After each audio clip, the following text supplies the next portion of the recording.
savez, l'Église a ses piliers. L'Église, pour parler de la croissance de l'Église, il faut des piliers. Il faut des gens qui peuvent vraiment, qui sont formés et réellement et qui ont la même vision que l'homme de Dieu. J'ai dit ont la même vision, c'est-à-dire c'est des personnes qu'on forme. On forme. Ce n'est pas les gens qu'on prend comme ça et puis on les amène, ou bien on marche avec eux, on les amène, on fait ceci. C'est ça que vous voyez, on n'évolue pas. On n'évolue pas. Quand on dit on n'évolue pas, ça veut dire quoi? On ne peut pas prospérer, on ne peut pas croître. Parce que la base,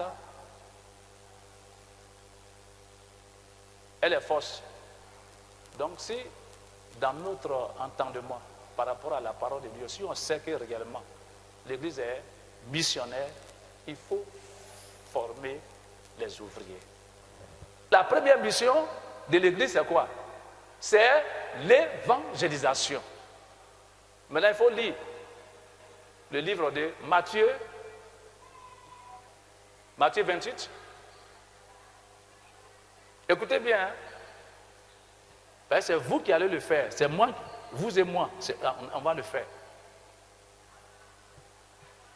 Matthieu 28, verset 18 nous dit, à 19, Jésus s'étant approché l'heure...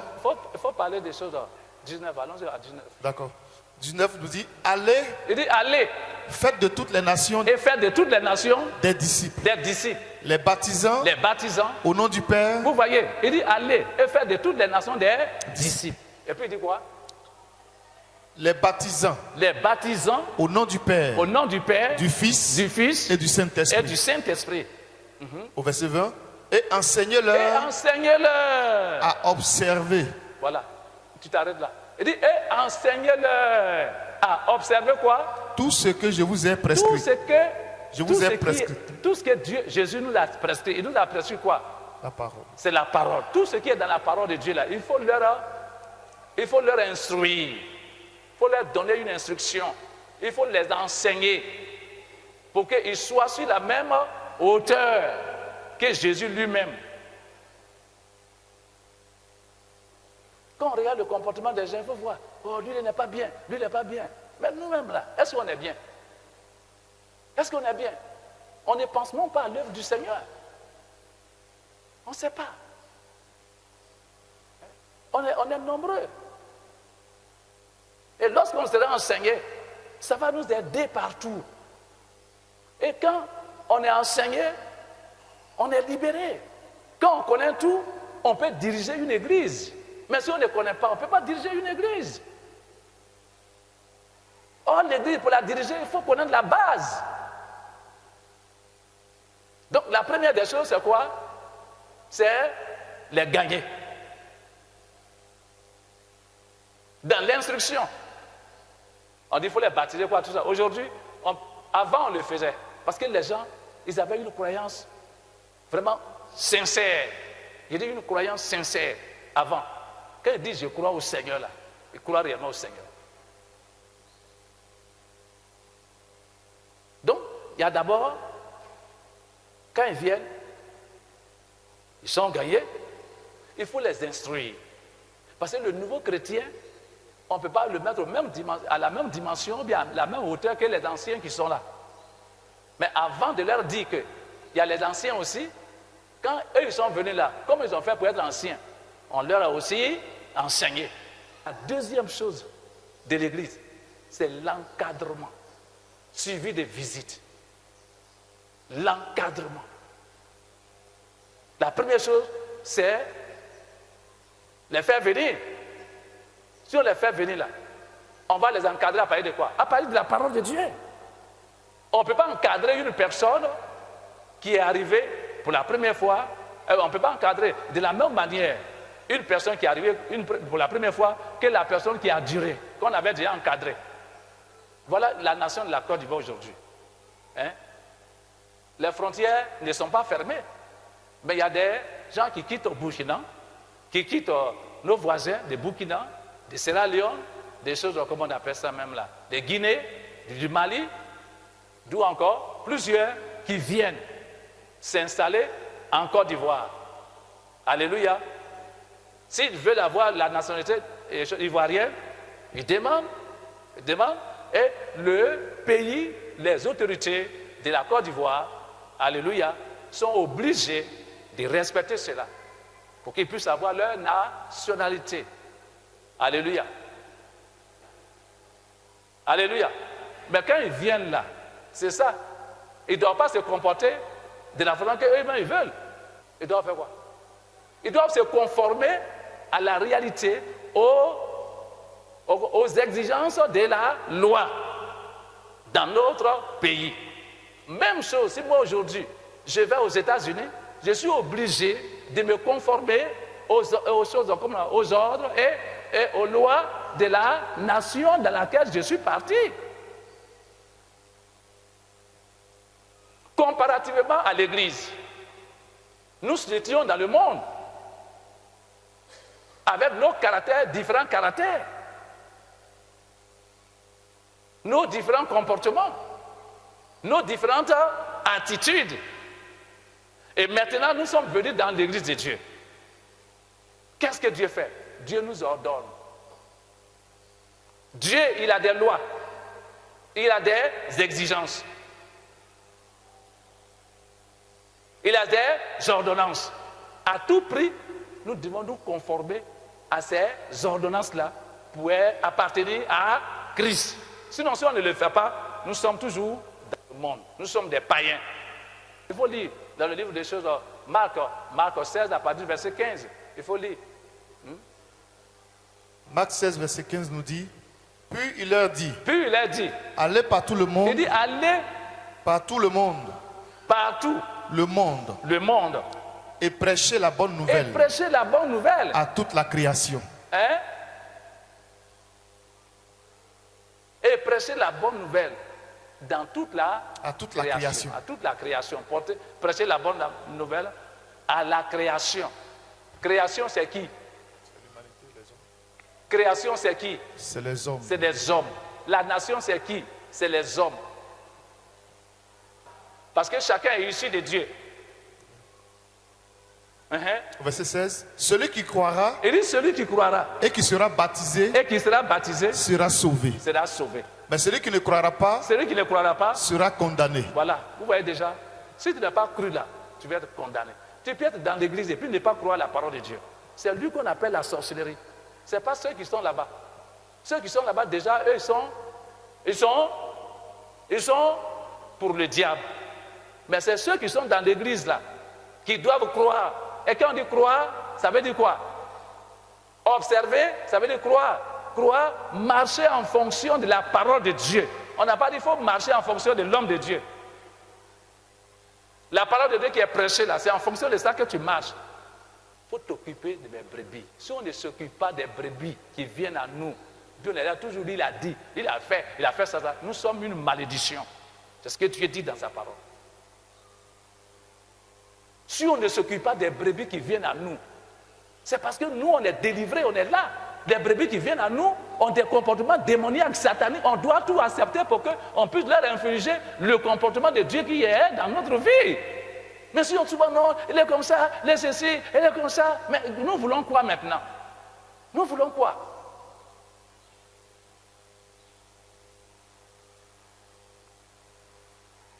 Ils viennent pour se réfugier à nous.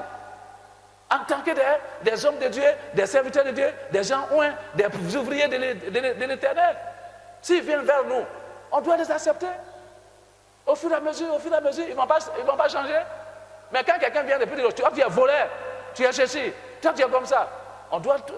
Est-ce qu'il va rester? Je vais lire.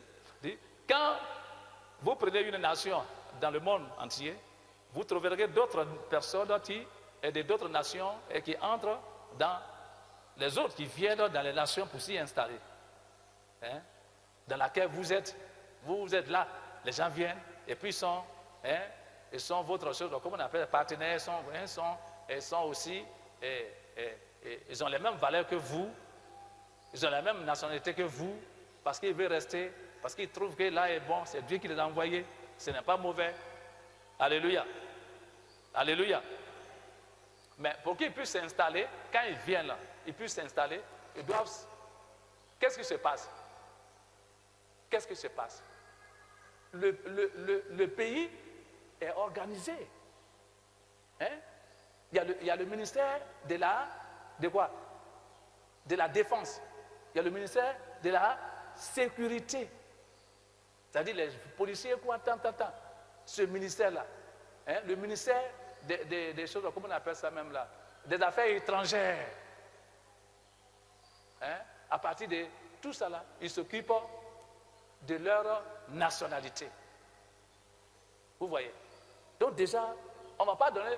Quand ils vont venir, on va dire non, allez-y voir le ministère de l'économie et des finances. Mais ils vont aller faire quoi là-bas? Quand tu veux faire ton passeport, est-ce qu'on te dit, va voir le ministère de l'ordre...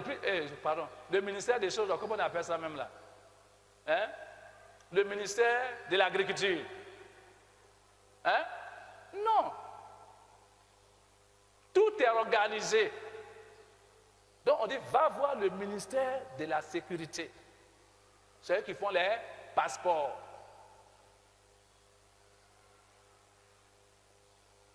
C'est élargi. C'est élargi.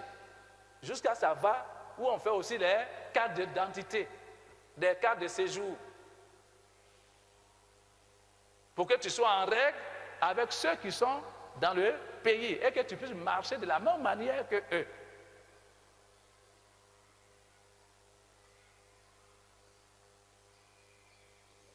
Je ne sais pas si vous me comprenez. Mais c'est comme ça l'Église est organisée. L'Église est organisée. L'Église aussi, il y a aussi le ministère qui s'occupe de quoi? De la délivrance. Il y a le ministère de l'intercession. Il y a le ministère de la délivrance.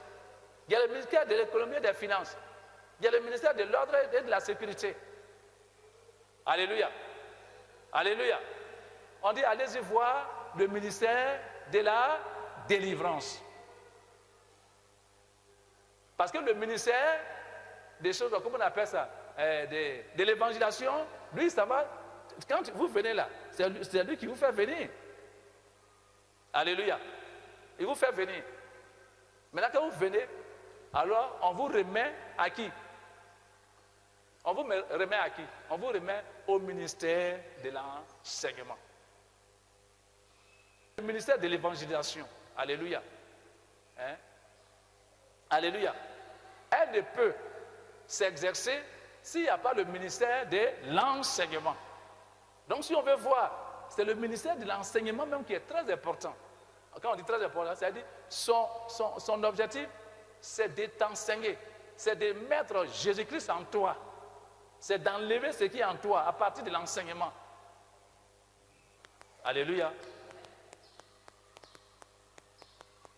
Donc quand ils viennent, ces personnes viennent avec leur caractère, leur pensée, leur vie, leur comportement et autres aspects de leur vie qui est contraire à la vie de Dieu. Alors, il faut les hommes, les femmes et même les jeunes gens qualifiés pour travailler à la vie intérieure afin d'éliminer les actions des démons de la vie des nouveaux arrivés dans la maison de Dieu. Est-ce que vous comprenez? Est-ce que vous comprenez? Ils viennent avec leur caractère. Chacun vient avec son caractère de famille. Il vient avec ses esprits. N'importe quoi, colère. Il y a deux qui sont possédés. Quand ils sont là, ces femmes se mettent et regardent. Alléluia. Il y a d'autres aussi qui sont bandits. Quand on parle, ils sont orgueilleux. On voit tout ça ici. Quand quelqu'un te parle mal, ce n'est pas sa faute. Il n'est pas enseigné. Il n'a pas reçu de l'enseignement de Christ. Sinon, s'il a reçu l'enseignement de Christ, il ne peut pas enseigner son prochain. Il ne peut pas insulter, pardon. Il ne peut pas insulter son prochain. Il ne peut pas parler mal à son prochain. Alléluia. Il ne va jamais dire que lui, il est valeureux. Il ne va jamais dire que lui, là, il ment. Vous êtes enseigné. Ce que lui va venir te dire là, ça sera la vérité. Ce que toi aussi, tu vas lui dire aussi, ça sera aussi la vérité.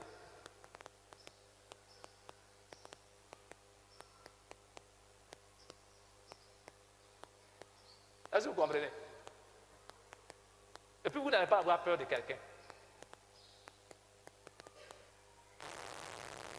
L'Église de Jésus-Christ doit savoir, 1, refuser de travailler à la vie intérieure des nouveaux arrivés. Quand on dit à la vie intérieure, ça dit, on parle du caractère. Jésus a dit, Dieu a dit quoi? Il dit, j'ai créé l'homme à mon image et à ma ressemblance. En principe, le caractère de Dieu devait être notre propre caractère. On devait avoir le même caractère que Dieu lui-même. Parce que chacun est issu de Dieu. Et ce qu'on veut faire, il faudrait que ça soit de Dieu. Si réellement nous avons le caractère de Dieu, à tout prix, nous allons agir selon Dieu lui-même. Mais si on n'a pas ce caractère-là, on ne peut pas. Donc, refuser de travailler à la vie intérieure des nouveaux arrivés, c'est-à-dire des nouvelles âmes, c'est ne pas se soucier de son avenir. C'est-à-dire, son avenir ne nous dit absolument rien. C'est-à-dire, sa réussite là, ça ne nous dit absolument rien. C'est-à-dire, on ignore complètement sa croissance. Hein? Si on ne travaille pas la vie de la personne, à la vie de la personne, ça veut dire quoi? On ne veut pas qu'il croisse. On ne veut pas qu'il croisse. On ne veut pas qu'il se développe. Et c'est un problème pour nous-mêmes. Dieu nous a appelés à gagner les âmes. Mais aussi, il faut penser surtout à les encadrer. Il ne suffit pas seulement de gagner les âmes, mais il faut les encadrer pour leur vie de croissance. L'encadrement appelle la croissance de l'Église. Quand vous encadrez, ça fait prospérer les âmes sur tout plan, que ce soit sur le plan financier, matériel, spirituel, bon, surtout même sur le plan numérique, c'est-à-dire sur le plan nombre. C'est pour ça qu'on parle de qualité et de quantité. Les deux vont de pair. Gagner les âmes et encadrer ces âmes. Gagner. On ne peut pas les encadrer sans la parole. Même quand on s'en va prêcher, quand on dit prêcher, ce n'est pas la parole qu'on prêche. Mais quand ils viennent maintenant là, les évangélistes, ils envoient. Maintenant, il faut les encadreurs. Que eux-mêmes, ceux qui vont encadrer là, ils ont été encadrés. Parce que si tu n'as pas été encadré, tu ne peux pas encadrer. C'est comme moi aujourd'hui, Dieu a fait quoi? J'ai reçu une consécration. Dieu m'a consacré. Et puis, sur le plan physique, j'ai été consacré. Donc, je peux consacrer les pasteurs. Les nouveaux chrétiens ont besoin d'un guide parental. Disons, Matthieu 9, le verset 37 à 38.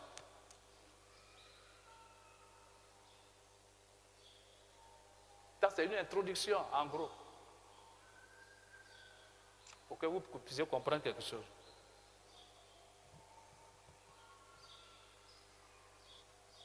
Matthieu 9, le verset 35.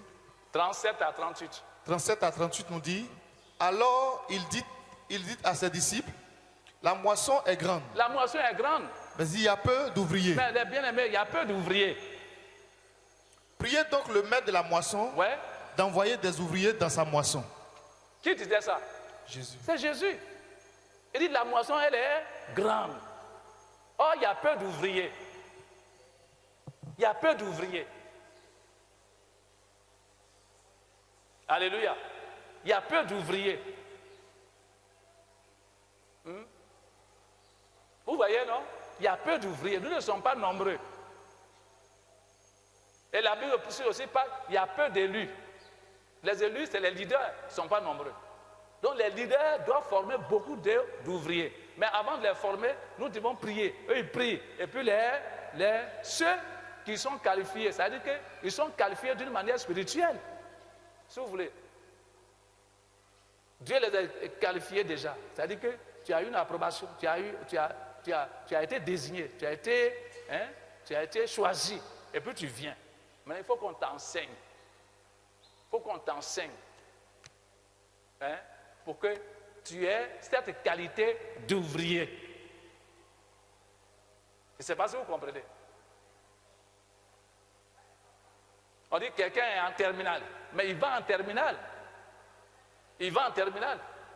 On l'enseigne maintenant pour qu'il ait la notion de tout ce qu'on enseigne en terminale. Là, quand il finit, il a terminé là. Il a terminé, on sait qu'il est rempli de la connaissance de la terminale. Donc quand tu viens là, sur le plan spirituel, tu es ouvrier. Mais il faudra qu'on t'enseigne pour que tu remplisses les conditions d'ouvrier. Aucune église ne peut survivre sans ouvrier. Une église qui n'a pas d'ouvrier ne peut pas avoir une croissance numérique ni financière.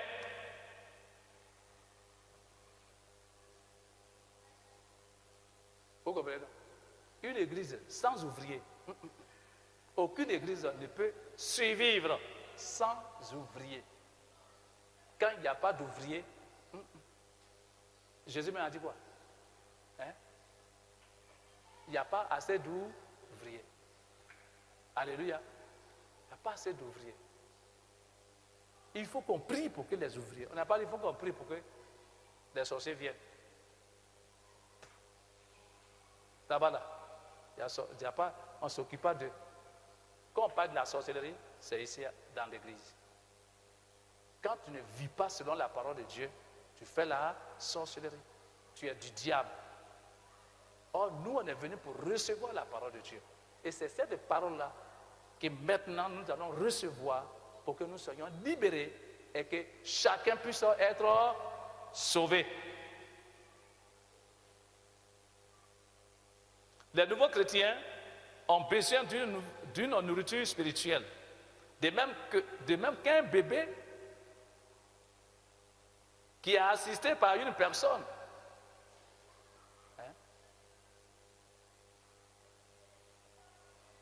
Le bébé, quand le bébé naît, on lui donne quoi?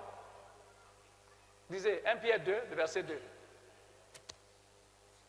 1 Pierre 2, verset 2 nous dit: rejetant donc toute malice et toute ruse, la dissimulation, l'envie et toute médisance, désirez comme des enfants nouveau-nés le lait spirituel et pur, Voilà. afin que par lui vous croissiez pour le salut.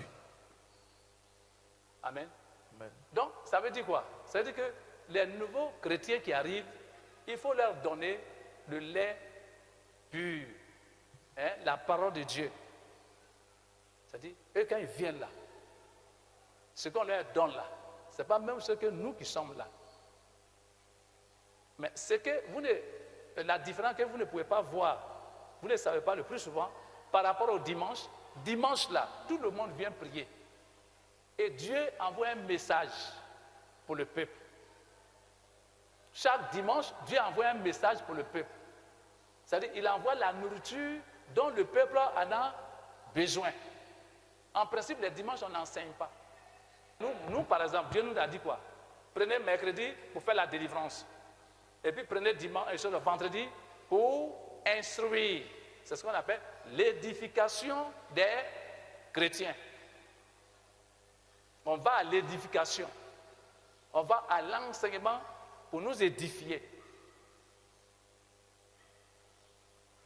Maintenant, les ouvriers que vous êtes, ça, si on veut voir, c'est mardi, mercredi, jeudi, vendredi. Ça, par exemple, pour vous là, c'est chaque fois. Parce que c'est long. Vous avez besoin de ça pour évoluer. Vous avez besoin de ça pour représenter dignement hein, Dieu à partir de la dirigeance de l'Église. Si je vous forme sur la base de tout ce qui est concernant la parole de Dieu, hein, venant du Seigneur, de notre Dieu et Christ, si je vous forme, vous allez voir que vous n'allez jamais avoir l'envie de quitter l'Église. Vous n'allez jamais dire que vous êtes fatigué.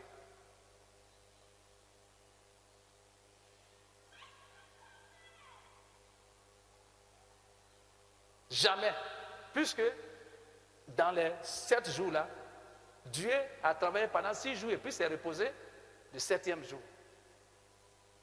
On n'a pas besoin de prendre congé pour aller quelque part pour faire 10 jours là-bas, 21 jours. Non. Ça, c'est la paresse. C'est la paresse. Alléluia. Alléluia.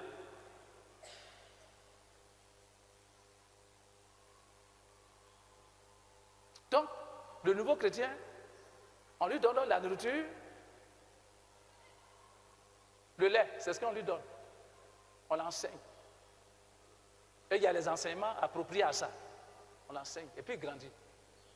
Il va au CP, il est au CP1, il va au CP2, au C1, CM2 maintenant dit, ou bien à l'université dit, ah, il est devenu ouvrier. On le met maintenant ouvrier des maisons. Tout le cas, ils viennent seulement, on ne les prend pas comme ça, on ne les met pas là. Non, il va faire quoi? Il ne connaît rien. Donc il faut l'enseigner.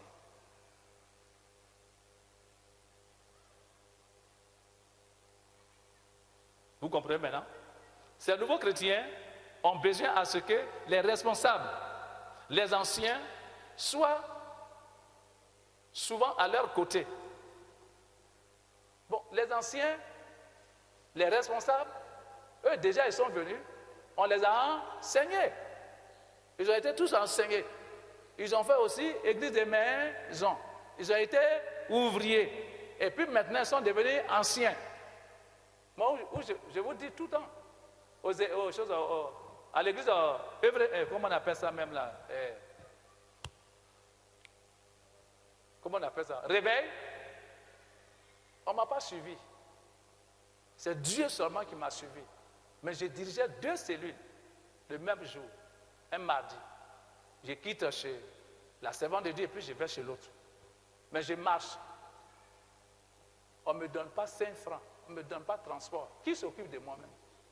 Donc, les anciens qui connaissent ce qu'on a appris, ils sont passés par l'ouvrier des maisons, par ceux-ci qui sont maintenant anciens.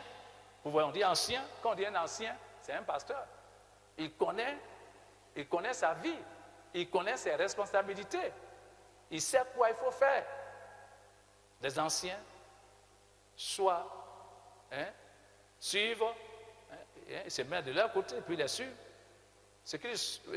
à ce qu'ils soient éclairés à travers les Saintes Écritures, dans les prières, dans tout ce qui peut les permettre d'être matures. Galates 4, le verset 19. Galates 4, 19 nous dit, mes enfants, pour qui j'éprouve de nouveau les douleurs de l'enfantement, jusqu'à ce que Christ soit formé en vous. Voilà. Jusqu'à ce que Christ soit formé en vous. Vous êtes des nouveaux. Et c'est l'apôtre Paul qui parlait. Il faut relire. Galates 4, 19 nous dit, mes enfants, pour qui j'éprouve de nouveau les douleurs de l'enfantement, pour qui j'éprouve de nouveau les douleurs de l'enfantement, jusqu'à ce que Christ soit formé en vous. Vous êtes nouveaux. Je vais vous enseigner. Jusqu'à ce que Christ soit en vous. Vous ayez la parole complète en vous. Vous êtes des enfants. Vous venez d'arriver. Il faut qu'on vous enseigne jusqu'à ce que vous soyez matures. Et quand vous êtes mature maintenant, c'est vous maintenant qui allez pour aussi former d'autres personnes. Vous comprenez, non? Il faut que les nouveaux chrétiens soient suivis jusqu'à domicile par les ouvriers des maisons. D'où la formation des ouvriers des maisons. Ce sont les ouvriers des maisons qui suivent les chrétiens. Les nouveaux chrétiens, là, on les a formés, hein, on les forme. Mais les dimanches comme ça, là, hein, les chrétiens ouvriers qu'on a formés ici, on leur dit maintenant, allez-y à leur domicile, pour prier avec eux. Ce ne sont pas des églises, des maisons. Or, ces ouvriers-là, que vous êtes, si vous n'êtes pas formés, vous allez déformer tout. Donc, c'est ce qu'on appelle l'encadrement qui permet la croissance de l'église. Quand vous avez des cellules, c'est-à-dire les églises de maison, que les choses, comme on appelle les ouvriers, ils ont été bien formés, qui les dirigent, c'est ça qui fait croître. Parce qu'ils savent ce qu'il faut faire. Parce que quand vous avez une église de maison, ceux qui sont autour là, vous les invitez à chaque fois. À chaque fois. On ne cherche pas à dire non, il n'est pas de mon église, quoi, il n'est qu'à venir. Où on enseigne la vérité là. C'est là que Dieu veut que ses enfants aillent. Donc ici, maintenant, le travail de Dieu, ce n'est pas en 2 ans, 3 ans. Alléluia.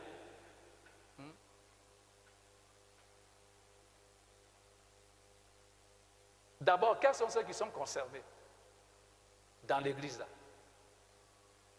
Quand les gens viennent, il y a les femmes, il y a les hommes, quels sont ceux qui sont concernés? Quels sont ceux qui sont ouvriers des maisons? Qui peuvent être ouvriers des maisons? Alléluia. Genèse 29, le verset 9. Genèse 29, verset 9 nous dit, comme il leur parlait encore, suivait Rachel avec le troupeau de son père. Suivait quoi? Suivait Rachel avec le troupeau de son père. Suivait Rachel avec le troupeau de son père. Car elle était bergère. Voilà. Moi, je suis berger. Toi, tu es. Elle peut être berger. Hein? Mais c'est ce que la parole de Dieu dit. La femme aussi peut être berger. C'est ce que Rachel, c'est elle qui suivait les troupeaux de son père.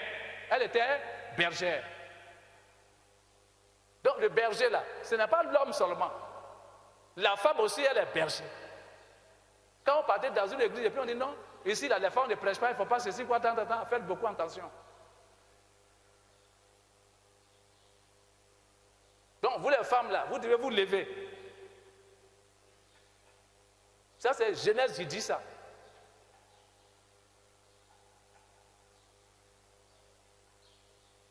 C'est mieux vous situer et puis on va travailler.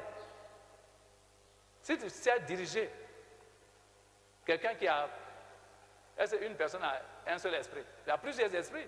Si tu peux les chasser, c'est que tu peux chasser pour les autres aussi par rapport à l'église. L'église aussi. Exode 2, le verset 16.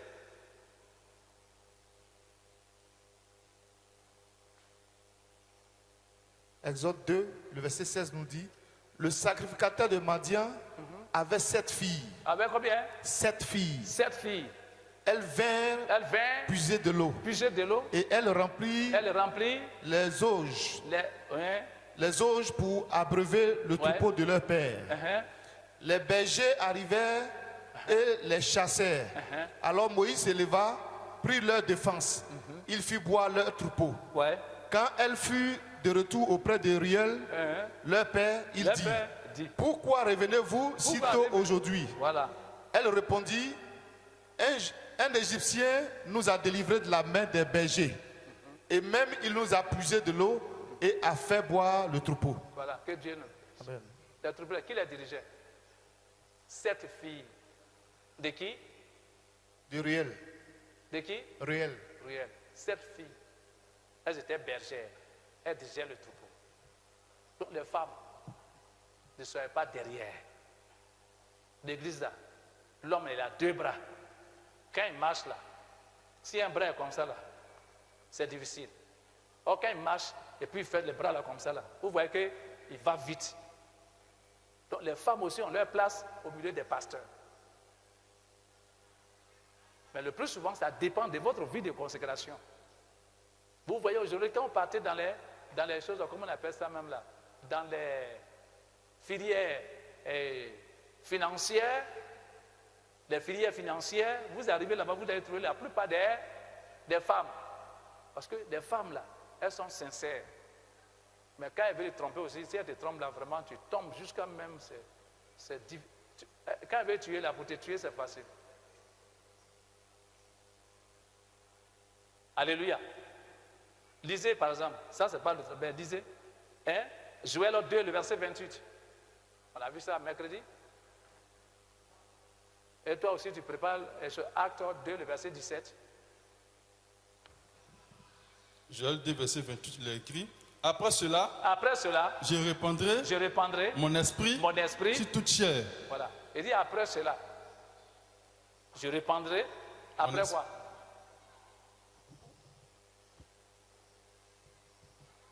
Je répandrai mon esprit sur toute chair. Vos fils et vos filles prophétiseront. Vos filles et vos fils prophétiseront. Moi, je suis qui? Je suis fils. Et toi? D'abord commencer, tu es quoi? Tu es fils, tu es fille. Tu prophétises aussi. Adrien, toi aussi tu dois prophétiser. Vos vieillards auront des songes. Et vos jeunes gens des visions. Allons-y. Verset 29. Même sur les serviteurs. Il dit même sur les serviteurs. Et sur les servantes. Dans ces jours-là. Dans ces jours présents-là. Dans ces derniers jours-là. Ces jours où je suis en train de parler là. Dieu, il va répandre son esprit sur les filles d'aujourd'hui. Sur les fils d'aujourd'hui que vous êtes, vous et moi. Pas d'exception. Et quand on parle de prophétie, que Dieu te bénisse, on parle de prophétie, on parle de la parole de Dieu. Ça veut dire quoi? Vous allez donner la parole. Vous allez donner la parole. Vous serez aussi parmi les ouvriers des maisons. On doit vous former. Pour que vous allez donner aussi la parole de Dieu dans les églises des maisons. Allons-y, Acte 2, le verset 17. Acte 2, 17 nous dit, dans les derniers jours, il dit, dans les derniers jours, dit Dieu, je répandrai mon esprit sur toute chair. Vos filles et vos fils et vos filles prophétiseront. Vos jeunes gens auront des visions. Et vos vieillards auront des songes. Au verset 18, oui, sur mes serviteurs et sur mes servantes. Dans ces jours-là, je répandrai de mon esprit. Et ils prophétiseront. Ce n'est pas dans Actes, ce n'est pas Nouveau Testament. Les femmes doivent faire l'œuvre de Dieu. Il n'y a pas l'âge dedans. Quand vous faites l'œuvre de Dieu, vous êtes heureux. Dieu vous bénit. L'œuvre de Dieu, il n'y a pas de salaire, mais il y a la bénédiction de Dieu. Vraie œuvre de Dieu. Nous allons prendre le livre de Genèse 31, puis on va finir. Le verset 38.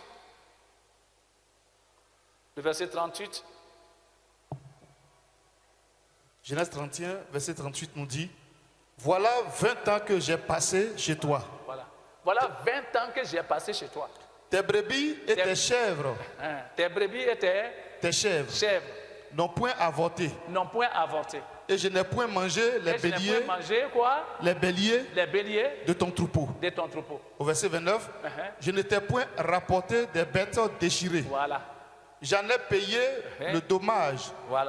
Tu me redemandais ce qu'on me voulait de jour et ce qu'on me voulait de nuit. La chaleur me dévorait pendant le jour. Et le froid pendant la nuit. Et le sommeil fuyait de mes yeux. Voilà 20 ans. Attends, il faut t'arrêter là. Je ne dis pas ça ici. Est-ce que je dors? Je ne dors pas. Alors il dit voilà Voilà 20 ans, voilà 20 ans que j'ai passé dans ta maison. Que j'ai passé dans ta maison. Je t'ai servi 14 ans pendant 14 ans pour tes 2 filles. Pour tes 2 filles. Et 6 ans, pour ton troupeau. Pour ton troupeau. Et tu as changé 10 fois mon salaire. C'est-à-dire, quand on dit changer là, ce n'est pas augmenté, hein? Il a diminué. Il a diminué. Que Dieu te bénisse. Vous pouvez lire.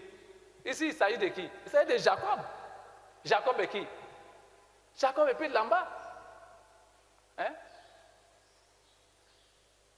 Il a travaillé pour avoir les 2 femmes là, pour avoir Léa et choses comme la Rachel. Il a travaillé pendant combien de temps? 14 ans en train de perdre aussi les brebis. Ce n'est pas parce qu'il travaillait. Non, il s'occupait aussi de cette brebis, quoi, tout ça là. Il a travaillé pendant 7 ans. Il est parti marier qui? Rachel. Rachel était très belle, elle était très jeune. Or, Léa, elle était la grande sœur. Donc, lui voulait Rachel. Or, dans la coutume, si on veut voir, hein, la famille hébreu, le plus souvent, c'est quoi? Quand tu veux marier, dans leur famille, il faudrait que la première se marie d'abord. Hein? Il faudrait que la première se marie. Si la première n'est pas mariée, c'est impossible que la deuxième se marie. D'abord même, la dot, c'est pas, les 7 ans de travail là, c'est ça qui constituait la dot parce qu'il n'avait pas l'argent. Et il a travaillé pour lui pendant 7 ans pour prendre Rachel. Il ne lui a pas dit que ce n'est pas Rachel que tu vas prendre. Hein? Parce que si lui disait ça, il n'avait pas travaillé. Donc il n'a rien dit. Il a travaillé pendant les 7 ans là, il vient maintenant pour qu'on puisse lui donner Rachel. Il dit non, ce n'est pas Rachel, mais c'est Léa. Mais ce n'est pas de Léa on a parlé, ce n'est pas Léa, moi je veux. Il dit non. Si tu veux prendre Rachel, c'est qu'il faut travailler encore pendant 7 ans. Donc, comme lui, il aimait Rachel. Donc, il a travaillé pendant 7 ans. Et c'est ainsi qu'on lui a donné les 2 femmes. Et il n'a pas quitté directement comme ça. Il est resté là-bas et puis il a fait des enfants. Il est resté, c'est son oncle. Il est resté chez lui là-bas et puis il a fait des enfants avec ses femmes.